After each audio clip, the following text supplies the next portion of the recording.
ഇന്നത്തെ വചനഭാഗം. ഒന്നാം വായന. എഫെസോസുകാർക്കു എഴുതിയ ലേഖനം അദ്ധ്യായം 4 വാക്യങ്ങൾ 25 മുതൽ 32 വരെ. പരസ്പരം ക്ഷമിക്കുവിൻ.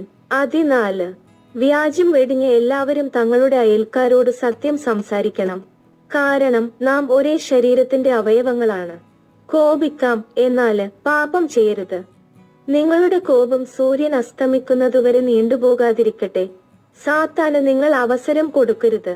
മോഷ്ടാവ് ഇനിമേൽ മോഷ്ടിക്കരുത്. അവനില്ലാത്തവരുമായി പങ്കുവെക്കാൻ എന്തെങ്കിലും സമ്പാദിക്കുന്നതിനു വേണ്ടി സ്വന്തം കൈകളുകൊണ്ട് മാന്യമായ ജോലി ചെയ്യട്ടെ.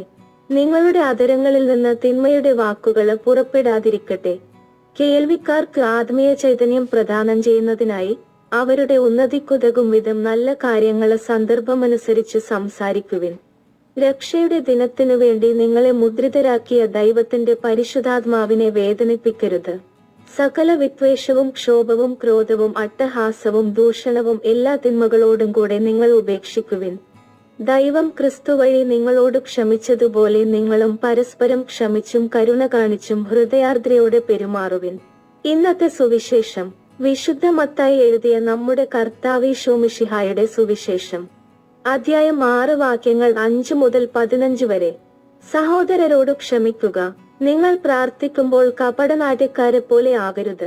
അവർ മറ്റുള്ളവരെ കാണിക്കാൻ വേണ്ടി സിനഗോഗുകളിലും തെരുവീഥികളുടെ കോണുകളിലും നിന്ന് പ്രാർത്ഥിക്കാനാണ് ഇഷ്ടപ്പെടുന്നത്.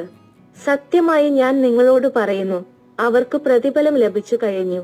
എന്നാൽ നീ പ്രാർത്ഥിക്കുമ്പോൾ നിന്റെ മുറിയിൽ കടന്ന് കതകടച്ച് രഹസ്യമായി നിന്റെ പിതാവിനോട് പ്രാർത്ഥിക്കുക. രഹസ്യങ്ങൾ അറിയുന്ന പിതാവ് നിനക്ക് പ്രതിഫലം നൽകും. പ്രാർത്ഥിക്കുമ്പോൾ വിജാതീയരെ പോലെ നിങ്ങൾ അതിഭാഷണം ചെയ്യരുത്. അതിഭാഷണം വഴി തങ്ങളുടെ പ്രാർത്ഥന കേൾക്കുമെന്ന് അവർ കരുതുന്നു. നിങ്ങൾ അവരെ പോലെ ആകരുത്. നിങ്ങൾ ചോദിക്കുന്നതിന് മുമ്പ് തന്നെ നിങ്ങളുടെ ആവശ്യം നിങ്ങളുടെ പിതാവ് അറിയുന്നു. നിങ്ങൾ ഇപ്രകാരം പ്രാർത്ഥിക്കുവിൻ: സ്വർഗസ്ഥനായ ഞങ്ങളുടെ പിതാവേ, അങ്ങയുടെ നാമം പൂജിതമാകണമേ. അങ്ങയുടെ രാജ്യം വരണമേ. അങ്ങയുടെ ഹിതം സ്വർഗത്തിലെ പോലെ ഭൂമിയിലുമാകണമേ. അന്നന്നു വേണ്ട ആഹാരം ഇന്ന് ഞങ്ങൾക്ക് നൽകണമേ. ഞങ്ങളുടെ കടക്കാരോട് ഞങ്ങൾ ക്ഷമിച്ചതുപോലെ ഞങ്ങളുടെ കടങ്ങൾ ഞങ്ങളോടും ക്ഷമിക്കണമേ. ഞങ്ങളെ പ്രലോഭനത്തിൽ ഉൾപ്പെടുത്തരുതേ, തിന്മയിൽ നിന്നു ഞങ്ങളെ രക്ഷിക്കണമേ.